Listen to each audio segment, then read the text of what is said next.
Hello friends, welcome in this class इंसानस pro biology. तो जैसा कि आप सभी को पता है कि हम लोग डाइवर्सिटी इन लाइफ फॉर्म की पीवाईक्यू को देख रहे थे और पीवाईक्यू के थ्रू इसके सिलेबस को पूरा कराने की कोशिश कर रहे हैं। डेफिनेटली ये पूरी तरीके से कंप्लीट नहीं होगा, बट हाँ, इतना मैं कंप्लीट कर दूंगा कि आप मिनिमम इस चैप्टर से 2 से 3 क्वेश्चन कर सको एग्ज़ाम में। तो चलिए आज की वीडियो शुरू करते हैं। अगर अभी तक पुराना वीडियो नहीं देखा है तो आप वीडियो जाके देखिए, ये बहुत ही ज़्यादा हेल्पफुल आपके लिए होने वाला है वीडियोज़। इन्होंने पूछा कैरेक्टरिस्टिक फीचर ऑफ निडेरिया। अगर आपको याद हो तो मैंने प्रीवियस वीडियो में ही बताया था कि ये निडेरिया क्या होता है। निडेरिया को हम सिलेंट्रेट भी बोलते हैं। निडेरिया और टीनोफोरा को एक साथ मिला के हम सिलेंट्रेटा बोलते हैं। निडेरिया को निडेरिया इसलिए बोलते हैं क्योंकि इनके पास नीडोसाइट्स होता है, और एक नीडोसाइट्स जो है वो क्या है, एक ऐसा स्ट्रक्चर है जिसके जिसके अंदर वेनम पाया जाता है, या कह सकते हैं यह एक सेल है जिसके अंदर वेनम पाया जाता है। तो नीडोसाइट्स पाए जाने के कारण इसे हम निडेरिया बोलते हैं। इसके जस्ट बाद टीनोफोरा होता है, जिसमें हमारा टीनोफोरा के अंदर कोलोब्लास्ट होता है। ठीक है, अब यहाँ पे ध्यान देना है कि निडेरिया, अगर आपने प्रीवियस वीडियो देखा होगा तो उसमें मैंने बताया था पोरीफेरा, पोरीफेरा के बाद आपका निडेरिया आता है। निडेरिया डिप्लोब्लास्टिक एनिमल है। डिप्लोब्लास्टिक एनिमल का मतलब होता है कि 2 जर्म लेयर पाए जाते हैं। ओके, ट्रिप्लोब्लास्टिक एनिमल का मतलब होता है जिसमें 3 जर्म लेयर पाए जाते हैं। इसमें 2 जर्म लेयर है, इसलिए इसे हम डिप्लोब्लास्टिक एनिमल बोलते हैं। और डिप्लोब्लास्टिक का मतलब 2 जर्म लेयर हो गया। दूसरा, निडेरिया जो होता है उसमें हमारा टिश्यू और ऑर्गन लेवल ऑर्गेनाइजेशन होता है। तो यहाँ पे अगर पहला ऑप्शन देखोगे, यहाँ पे पूछा है कैरेक्टरिस्टिक फीचर ऑफ निडेरिया, यहाँ पे पूछा है नो टिश्यू और ऑर्गन सिस्टम। ऐसा नहीं होता है, tissue and organ level of organisation ही पाया जाता है निडेरिया के अंदर। यहाँ पे उन्होंने पूछा है ट्रिप्लोब्लास्टिक, ट्रिप्लोब्लास्टिक आपका नहीं होता है, और निडेरिया में सिगमेंटेशन भी नहीं पाया जाता है।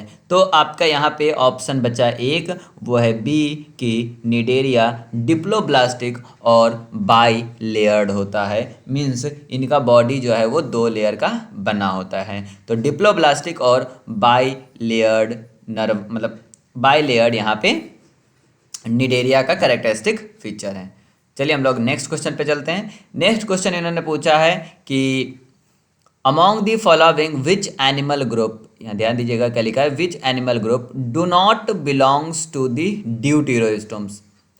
मैंने इसके ऊपर भी काफ़ी इसको डीप में बताया कि ड्यूटेरोस्टोम्स क्या होता है और प्रोटोस्टोम्स क्या होता है। प्रोटोस्टोम्स वे होते हैं जिसका फर्स्ट ओपनिंग ब्लास्टोपोर माउथ बनाता है। ड्यूटेरोस्टोम क्या होता है, ड्यूटेरोस्टोम होता है जिसका फर्स्ट ओपनिंग ब्लास्टोपोर एनस बनाता है। प्रोटोस्टोम्स के अंदर जो साइजोसिलोम बनता है वो आपका होता है साइजोसिलोम टाइप का। ड्यूटेरोस्टोम के अंदर जो होता है वो एंटीरोसिलोम होता है। प्रोटोस्टोम्स जो होती है मतलब ड्यूटेरोस्टोम क्या होता है, इकाइनोडर्मेटा, और इकाइनोडर्मेटा के बाद के जितने भी फाइलम है वो ड्यूटेरोस्टोम्स में आते हैं, और प्रोटोस्टोम्स में कौन आते हैं, इकाइनोडर्मेटा से पहले वाले। तो ड्यूटेरोस्टोम्स के अंदर क्या आएगा हमारा, इकाइनोडर्मेटा, कॉर्डेटा और सिफेलोकॉर्डेटा और ब्रैंकियोपोडा।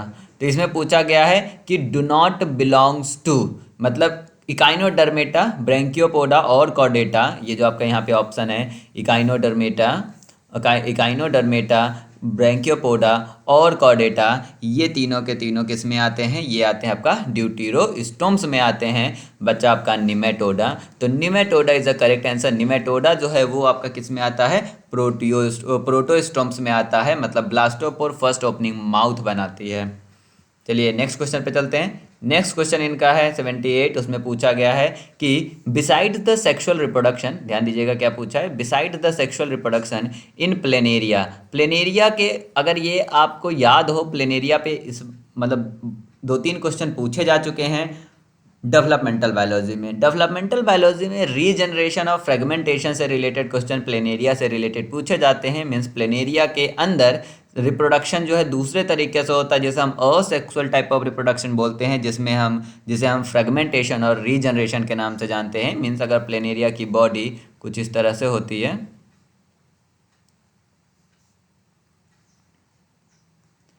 ये हो गया। अगर आप इसको यहाँ से कट कर दोगे तो ये जो नीचे बना हुआ है ये एक बना देगा।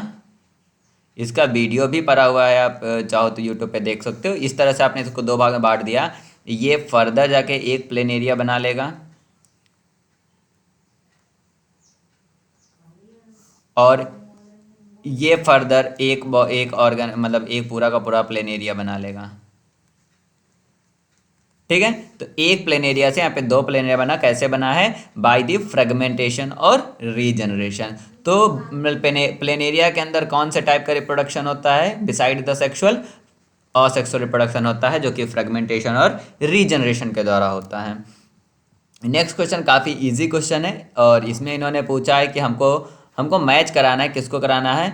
Flat worm, earth worm and round worm, and उसकी बॉडी कैविटी से असिलोमेट, सिलोमेट और स्यूडोसिलोमेट। देखिए, इसका हमने जो है एक वीडियो बनाया था जिसमें हमने डायग्राम के थ्रू इसको समझाने की कोशिश करी थी, और वो जो है 61 मे बी 61 या 62 क्वेश्चन नंबर है। उसमें अगर आप ध्यान से देखोगे तो मैंने बताया है कि असिलोमेट जो होते हैं वो फ्लैट वर्म होता है, स्यूडोसिलोमेट राउंड वर्म होता है, और अर्थ वर्म को हम ट्रू सिलोमेट या यू सिलोमेट बोलते हैं या सिलोमेट बोलते हैं। तो अगर आपको ये भी पता है तो आप यहाँ पे ढूंढ लो कि अर्थ वर्म जो है वो सिलोमेट होता है, अर्थ वर्म में सिलोम पाया जाता है। यहाँ पे इन्होंने ए सिलोमेट दिया है, दैट इज द रीजन कि ये गलत है, ये तो नहीं होगा। अर्थ वर्म सिलोमेट करेक्ट, अर्थ वर्म सिलोमेट करेक्ट, और अर्थ वर्म स्यूडो सिलोमेट ये हटा दीजिए, आपका दो ऑप्शन हट गया। यहाँ पे थोड़ा आपको ध्यान देना पड़ेगा, दो चीज़ें आपको याद रहनी चाहिए। एक, हम कभी मत भूलिएगा कि राउंड वर्म जो है स्यूडोसिलोमेट होता है, राउंड वर्म स्यूडोसिलोमेट होता है, राउंड वर्म स्यूडोसिलोमेट होता है, ये रट के रखिए। तो राउंड वर्म को आप यहाँ पे देखिए कि कहाँ पे स्यूडोसिलोमेट दे रखा है, राउंड वर्म, ये दोनों में से ये देखिए सी नंबर ऑप्शन जो है उसमें राउंड वर्म स्यूडोसिलोमेट दे रखा है। तो इसका आंसर क्या है आपका? सी, राउंड वर्म स्यूडोसिलोमेट, अर्थ वर्म सिलोमेट और फ्लैट वर्म असिलोमेट होता है। अगर आपको प्रीवियस वीडियो याद होगा तो उसमें मैंने आपको बताया था कि कुछ फाइलम इस तरह से हैं: protozoa, porifera, coelenterata, platyhelminthes, nematoda, annelida, arthropoda और मोलस्का, गाइनोडर्मेटा, हेमिकॉर्डेटा, कॉर्डेटा। अगर आपका सिलोम से रिलेटेड क्वेश्चन पूछा जाता है तो बस आपको इतना पता होना चाहिए कि किस लेवल पे क्या है। आपको यहाँ से निडेरिया, प्लेटिहेलमिन्थेस, निमेटोडा, एनिलीडा पता होना चाहिए। एनिलीडा से सिलोम का इवोल्यूशन हुआ है, एनिलीडा में सिलोम पाया गया है, और एनिलीडा में भी जो सिलोम पाया गया है, एनिलीडा जो कि अर्थवर्म के नाम से जाना था, उसके अंदर भी जो सिलोम पाया गया है वो सिलोम आपको पता होगा क्या होता है, वो आपका साइजोसिलस होता है, मतलब स्प्लिटिंग ऑफ मीजोडर्म से बनता है एनिलीडा वाला सिलोम। तो ये भी आप याद रखिएगा। तो जब एनिलीडा में सिलोम पाया गया तो इसके पहले जो भी है प्लेटिहेलमिन्थेस और निमेटोडा, वो दोनों ऐसे हैं जिसमें मतलब जो आपका निमेटोडा है या स्केलमेंथिस है वो आपका क्या होता है, वो आपका होता है स्यूडोसिलोमेट, और उससे पहले जो है वो आता है आपका प्लेटिहेलमिन्थेस और सिलोमेट। तो याद रखिएगा कि किस पॉइंट पे कैसे है। तो अगर आपसे सिलोम से रिलेटेड क्वेश्चन पूछा जाता है तो आपको ये तीनों का एक मतलब सीक्वेंस में आपको पता होना चाहिए कि क्या क्या है: प्लेटिहेलमिन्थेस, निमेटोडा, एनिलीडा। एनिलीडा के अंदर क्या हुआ है, सिलोम का फॉर्मेशन है, ट्रू सिलोम पाया जाता है। निमेटोडा के अंदर स्यूडोसिलोम, और प्लेटिहेलमिन्थेस के अंदर असिलोम पाया जाता है, मतलब सिलोमेट नहीं होता है। अब अगर आप इससे आगे आओगे एनिलीडा के आगे तो एनिलीडा, आर्थ्रोपोडा, मोलस्का आएगा। इन तीनों के अंदर जो है आपका सिलोम पाया जाता है जो कि साइजोसिलस है, मतलब क्या है कि स्प्लिटिंग ऑफ मीजोडर्म से बनता है। वही इकाइनोडर्मेटा के बाद आप जाओगे इकाइनोडर्मेटा, हेमिकॉर्डेटा, इनकार्डेटा, तो उसके अंदर सिलोम जो होती है वो इंटीरोसिलस से बनती है, मतलब गैस्ट्रिक गट जो होता है उससे पाउचेज बनता है, उस पाउचेज से सिलोम का फॉर्मेशन होता है। तो ये थोड़ा याद रखने की चीज़ें हैं, इस तरह से आप इसे याद कर सकते हो। तो इसका आंसर आपका सी है। चलिए क्वेश्चन नंबर 80 देखते हैं। यहाँ पे पूछा गया है कि given below are the some statement related to the लोबर यू मेटाजोन्स। यू मेटाजोन्स मतलब ट्रू मेटाजोन्स होती है। सेलेक्ट द इनकरेक्ट, यहाँ पे इनकरेक्ट पूछा गया है। अगर आप इसको ध्यान से पढ़ोगे तो फिर वही प्रीवियस वीडियो के हिसाब से अगर आपको याद हो तो हमने प्रीवियस वीडियो में बताया था कि प्रोटोजोआ के बाद पोरीफेरा के बाद सिलेंट्रेटा के बाद टीनोफोरा होता है। और जो है आपका सिलेंट्रेटा, निडेरिया या टीनोफोरा जो होती है वो डिप्लोब्लास्टिक होती है। प्लेटिहेलमिन्थेस से ट्रिप्लोब्लास्टिक शुरू हुआ है, याद रखिएगा प्लेटिहेलमिन्थेस से ट्रिप्लोब्लास्टिक शुरू हुआ है। तो प्लेटिहेलमिन्थेस से पहले जो है वो डिप्लोब्लास्टिक थे। कहाँ कहाँ तक? सिलेंट्रेटा और टीनोफोरा, क्योंकि निडेरिया और टीनोफोरा को साथ में हम सिलेंट्रेटा बोलते थे पहले। तो टीनोफोरा जो होती है करेक्ट डेफिनेटली डिप्लोब्लास्टिक होती है और रेडियल सिमेट्री पाई जाती है। तो ये बिल्कुल करेक्ट आंसर है। यहाँ पे लिखा है placozoans with weakly differentiated tissue layers are not diploblast. ये भी सही है, प्लेकोजोआंस जो होती है वो हमारा वीकली डिफरेंशिएट होती है, इसके अंदर डिप्लोब्लास्ट नहीं होता है। यहाँ पे क्वेश्चन अगला है cnidarians are the diploblastic with typical 2 stage of their life cycle. Correct है, निडेरियन जो होती है डिप्लोब्लास्टिक होती है, 2 स्टेज ऑफ लाइफ साइकिल में एक पॉलिप होती है एक मेडुसा होती है, मींस यह भी सही है। नेक्स्ट इज है हाइड्रोजोआंस। हाइड्रोजोआंस जो है एक निडेरियन है जिसका कॉलोनी जो होती है हाइड्रा, आपको याद होगा हाइड्रा की जो कॉलोनी फॉर्मेशन होती है वो पॉलिप के द्वारा ही होती है। तो इसमें चारों के चारों सही दिए हुए थे, ये जिस साल आया था इसमें सबको नंबर मिला होगा क्योंकि इन्होंने क्वेश्चन पूछा था इनकरेक्ट और ऑप्शन चारों के चारों ऑल ऑफ दी अबव सही था। ओके, तो यहाँ से थोड़ा आपको एक दो चीज़ें याद रखनी है कि टीनोफोरा और निडेरिया डिप्लोब्लास्टिक रेडियल सिमेट्री के साथ होती है। निडेरिया के अंदर 2 लाइफ स्टेज होती है, एक पॉलिप और एक मेडुसा। हाइड्रोजोन्स का जो पॉलिप होता है वो कॉलोनियल होता है और जो मेडुसा होती है वो रिप्रोडक्टिव फेज में वो घूमती रहती हैं। तो इसमें चारों ऑप्शन आपके सही थे, गलत कुछ नहीं था। चलिए ये क्वेश्चन देखते हैं। इस क्वेश्चन में थोड़ा कन्फ्यूज़न है या ये कह सकते हो कि ये भी क्वेश्चन थोड़ा जो है दिक्कत प्रॉब्लमेटिक है। अभी हम आपको बताएंगे क्यों। यहाँ पे है a marine biologist dug up a small animal from the ocean floor. ठीक है, फिर उन्होंने बताया है the animal was uniformly segmented with short stiff appendages. जो ये बात लिखी है uniformal segmented with short stiff appendages, ये कैरेक्टर जो है ये कैरेक्टर एनिलिडा के हैं। जो इन्होंने लिखा है अभी कि uniformly segmented with short stiff appendages, ये कैरेक्टर आपका किसके हैं? एनिलिडा के हैं। और जो स्टिफ अपेंडेजेस होती है उसे हम पैरापोडिया बोलते हैं। एनिलिडा के अंदर पैरापोडिया पाया जाता है, जो आप जानते हो नेरिस नाम आपने सुना होगा, नेरिस और हेट्रोनेरिस। जो हेट्रोनेरिस होती है वो सेक्सुअल फॉर्म ऑफ नेरिस होती है और वो एनिलिडा में आता है, उनका स्टिफ अपेंडेजेस पाई जाती है। तो ये कैरेक्टर आपका उसका क्या कहते हैं उसे एनिलिडा का है। फिर इनका आगे की कहानी सुनोगे तो उसमें है कि सॉफ्ट फ्लेक्सिबल स्किन। तो जब ये 3 पर हो गए सॉफ्ट फ्लेक्सिबल स्किन, तो ये आपका जो है राउंड वर्म मोलस्कस का भी होता है, एनिलिडा में भी होता है। तो ये ध्यान रखना है कि सॉफ्ट फ्लेक्सिबल स्किन जो है वो आपका क्या होता है, राउंड वर्म का भी होता है और मोलस्कस का भी होता है और एनिलिडा का भी होता है। ठीक, फिर इनका लिखा है कंप्लीट डाइजेस्टिव सिस्टम, ठीक है, और ओपन सर्कुलेटरी सिस्टम। तो ये कैरेक्टर जो हैं ये एनेलिडा के भी होते हैं, complete digestive system and open circulatory system, और ये कैरेक्टर राउंड वर्म मोलस्कस के भी होते हैं। यहाँ लिखा है नो एक्सोस्केलेटन। ये भी बात राउंड वर्म के लिए भी सही है और मोलस्का के लिए भी सही है, एनिलिडा के लिए भी सही है। एक्सोस्केलेटन इन लोगों के नहीं होते हैं। अब क्वेश्चन है कि यह एनिमल किस तरीके से है। तो यहाँ पे जो ये लिखा हुआ है यूनिफॉर्मली सिगमेंटेड विद शॉर्ट और स्टिफ अपेंडेजेस, इस पॉइंट को देखा जाए तो ये एनिलिडा में आएगा। बाकी जितने भी कैरेक्टर इसमें दिए सबको अगर कंसीडर करेंगे तो यह एनिलिडा का कैरेक्टर होगा। लेकिन अगर हम इसको हटा के soft flexible skin, complete digestive system, open circulatory system, no exoskeleton की बात करेंगे तो ये ऑक्टोपस का भी कैरेक्टर है। मतलब क्या है कि यह ऑक्टोपस का कैरेक्टर है, इसका मतलब आप इसे मोलस्का में भी रख सकते हो, इसे आप मोलस्का में भी रख सकते हो। तो ये थोड़ा कन्फ्यूज़न है। अगर आपका इसमें ऑप्शन कहीं भी दिया होता एनिलिडा तो एनिलिडा जो था उसका बिल्कुल सुटेबल आंसर है। अगर एनिलिडा नहीं है तो हम आपको कहेंगे कि आप मोलस्का के साथ जाओ। जब एनिलिडा नहीं है तो आप मोलस्का के साथ इसे जा सकते हो। क्यों?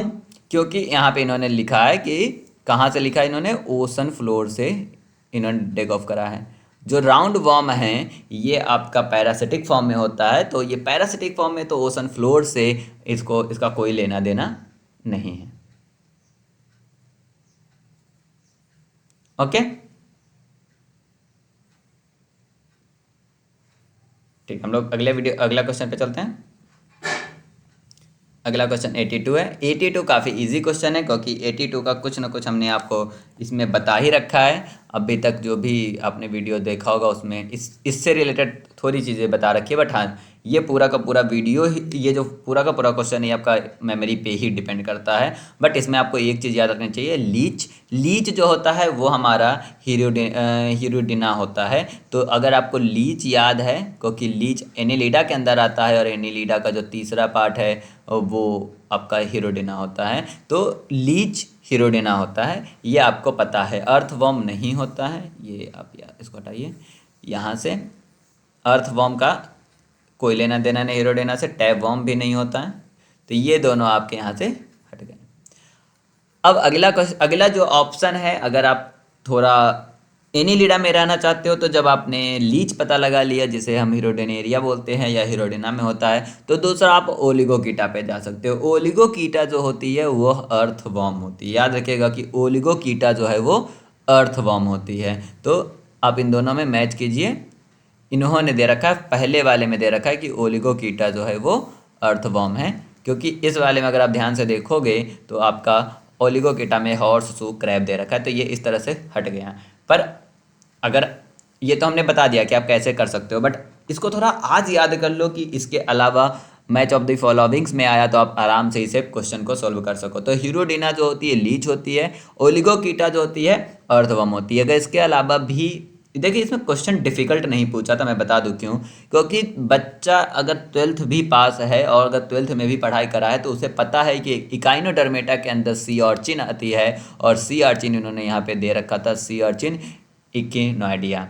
तो ये भी इन सिंपल था। सिफेलोपोडा का मतलब होता है कि खोपड़ी ना होना, खोपड़ी में पैर का होना जो होता है। सिफेलोपोडिया का मतलब होता है खोपड़ी में पैर का होना। ऑक्टोपस में जो है 8 लेग होती है जो कि उसके खोपड़ी के पास होती है। तो इसलिए आप कह सकते हो कि सिफेलोपोडा ऑक्टोपस यह भी इजी था, इसमें भी कोई दिक्कत नहीं था। और कैलिसरेटा जो होती है हॉर्स शू क्रैब है, that is also the easy part. कि कैलिसरेटा जो होती है हॉर्सू क्रैब होता है, बिल्कुल करेक्ट बात है। और सिस्टोडा जो होती है वो टैपवर्म होती है, ये भी सही है। तो ये चीज़ें पता होनी चाहिए थी आपको प्रीवियस ज्ञान से। लीच, अर्थवर्म, ऑक्टोपस और सी आर्चिन, अगर आपको ये दोनों नहीं पता है तब भी कोई दिक्कत नहीं है। बट हॉर्सू क्रैब भी बायोलॉजी वाले को पता होता है, क्योंकि इसका जो ब्लड है वो काफ़ी महंगा मिलता है। तो इसका आंसर है answer number 1, hirudinaria, leech, chelicerata जो होती है horseshoe crab, cestoda, tapeworm, echinoidea, sea urchin, cephalopoda, octopus, oligochaeta, earthworm. चलिए यहाँ पे हम देखते हैं। यहाँ पे एक ये काफ़ी अच्छा क्वेश्चन है, क्यों मैं बताता हूँ। क्लाइटेलम मैंने बता रखा है कि क्लाइटेलम जो होती है वो आपका एनिलिडा में होता है, तो क्लाइटेलम एनिलिडा में होता है, ये हो गया आंसर। बट आप याद रखिएगा, रेडुला जो होती है वो मोलस्का का ऑर्गन है। क्या हुआ, क्या यहाँ पे याद रखना है कि रेडुला जो होती है वो मोलस्का का ऑर्गन है। चलिए इसी पॉइंट पे कुछ ऑर्गन याद कर लीजिए, क्योंकि शायद पूछ लिया जाए। एक आपका होता है कोइनोसाइट्स। मैं आपके पीवाईक्यू से ही बना रहा हूँ, तो इसमें अगर आपको याद है तो आप नीचे कमेंट कर सकते हो और आप इसे आगे बढ़ सकते हो। बट मैं कहूँगा 2x पे जाना, क्योंकि 2x पे जाओगे तो जो भी बात मैं बोला वो एक बार रिवाइज होता हुआ जाएगा। अगर स्किप करोगे तो शायद कुछ छूट जाए और मे भी प्रचार भी आ जाए, क्योंकि मुझे ये पता चला है कि स्किप करने पे तो कभी कभी प्रचार आ जाता है। और मैंने लगाया नहीं है, सॉरी भाइयों, क्योंकि वो यूट्यूब के चक्कर में कभी कभी ज़्यादा प्रचार देता। मैंने यही कोशिश करी कि आपको कम से कम डिस्टर्ब हो। दूसरा होता है मेलपिगियन टिब्यूल्स।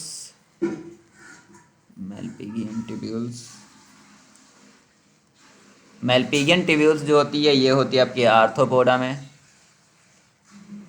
थ्रोपोडा। फिर आता है आपका क्लाइटेलम।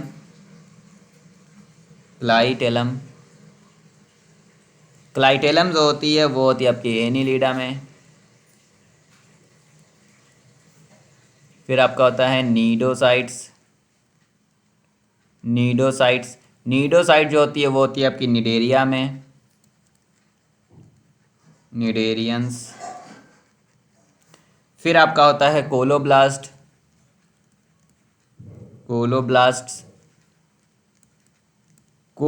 जो होती है वो होती है आपका टीनोफोरा में। टीनोफोरा में। फिर आपका होता है रेडुला। रेडुला जो होती है वो आपका होती है मॉलस्कस में, मॉलस्का में। इतनी चीज़ें आपको यहाँ पे याद रखने की ज़रूरत है जिससे कि आप इजीली क्वेश्चन को, इस तरह के क्वेश्चन को सॉल्व करो, क्योंकि ये मैच ऑफ द फॉलोइंग्स में भी पूछ लिया जाए।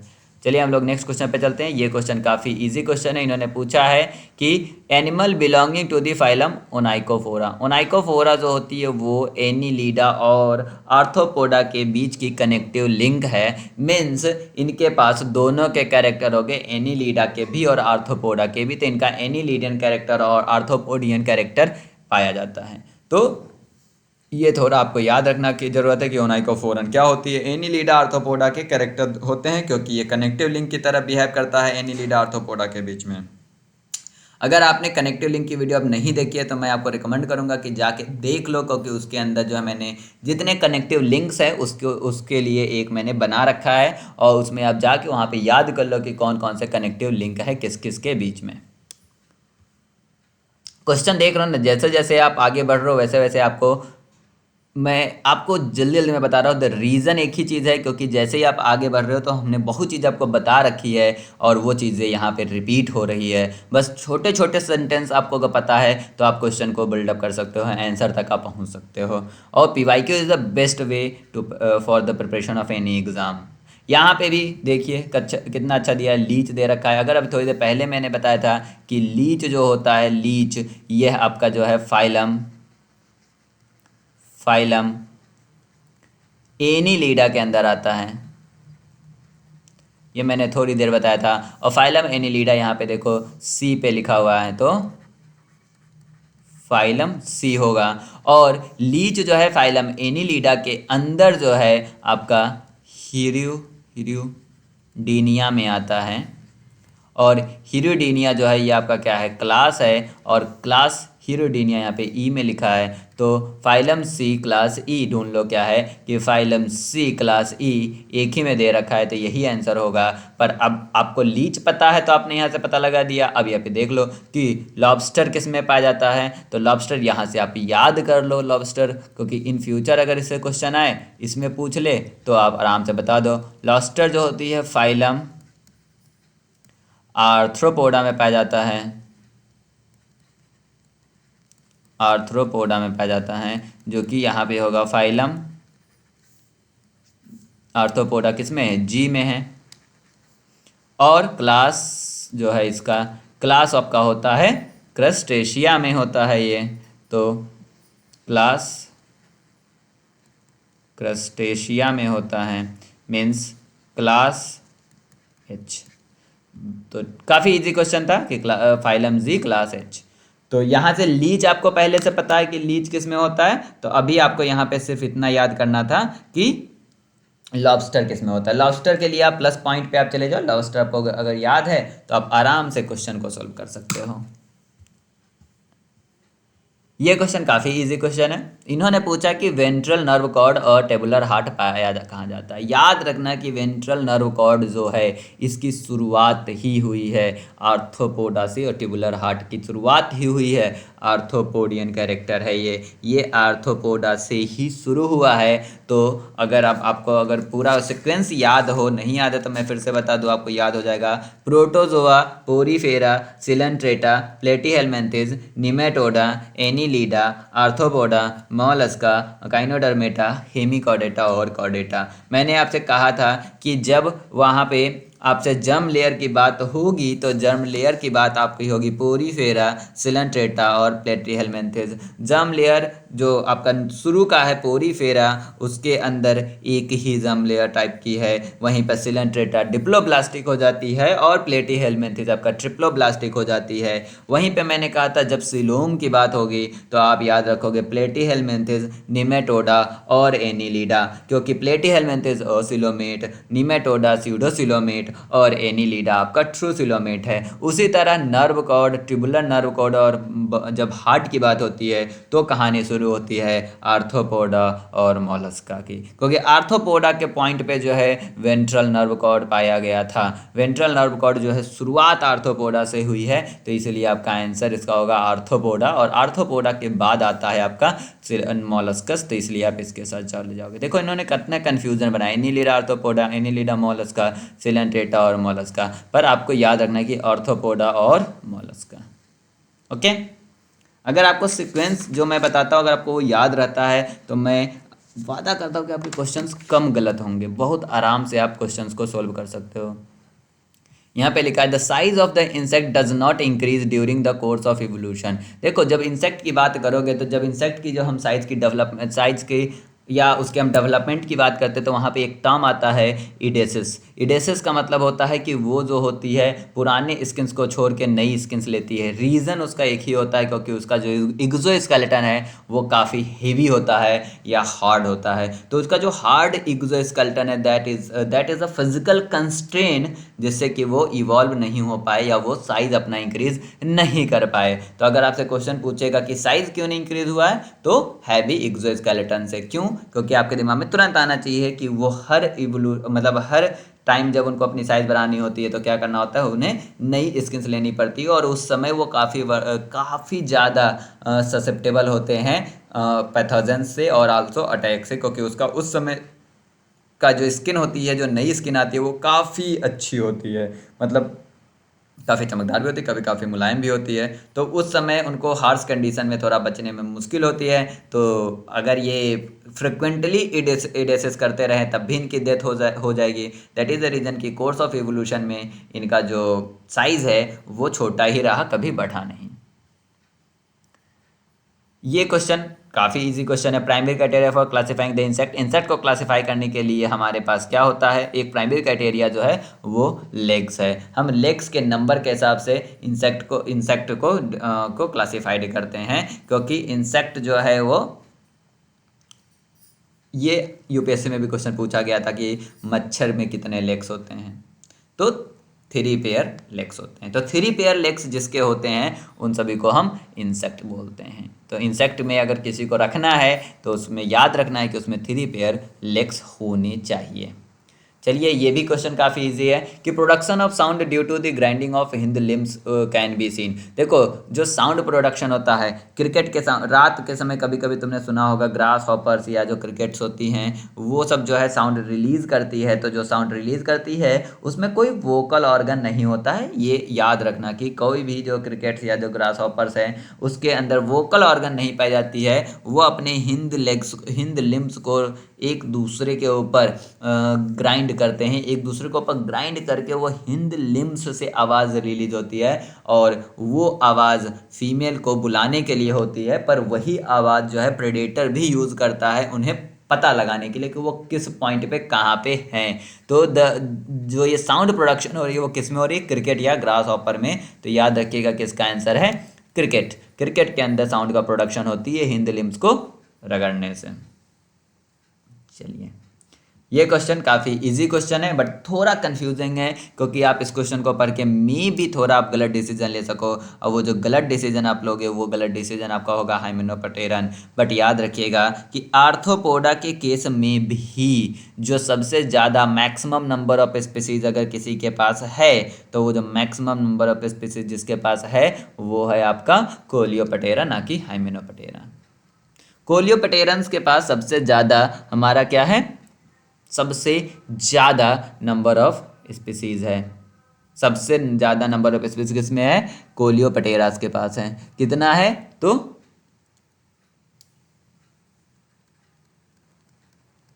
4 लाख।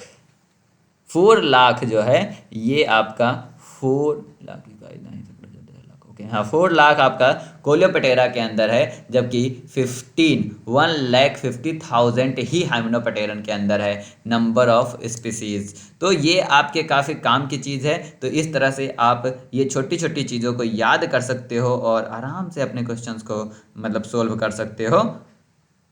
बस अगर आपने बाकी वीडियोस नहीं देखे, बाकी PYQ नहीं देखे हैं, तो हम आपको रिकमेंड करेंगे कि जाओ देखो, टाइम नहीं है 2x पे करके देखो। जहाँ पे मैं रिपीट कर रहा हूँ उसको सुनो, कारण यह है कि अगर रिपीट हो रहा है तो इस बार भी उतना ही रिपीट होने की पॉसिबिलिटी है। कुछ तो पूछा जा सकता है उसमें रिपीटेशन में, क्योंकि अगर वो इंपॉर्टेंट नहीं होता तो रिपीट नहीं हो रहा होता ना। और ये भी नहीं कि अब बहुत बार रिपीट हो चुका तो सर इस बार ना हो, ऐसा कोई लॉजिक नहीं होता। अगर रिपीट कोई क्वेश्चन हो रहा है, कोई कंसेप्ट बार बार रिपीट हो रहा है, मीन्स कुछ तो खास बात है उस कंसेप्ट में। Thank you for watching this video, share this video with your friend. अभी हम लोगों ने टोटल 90 क्वेश्चन कंप्लीट कर लिए हैं। Bye bye.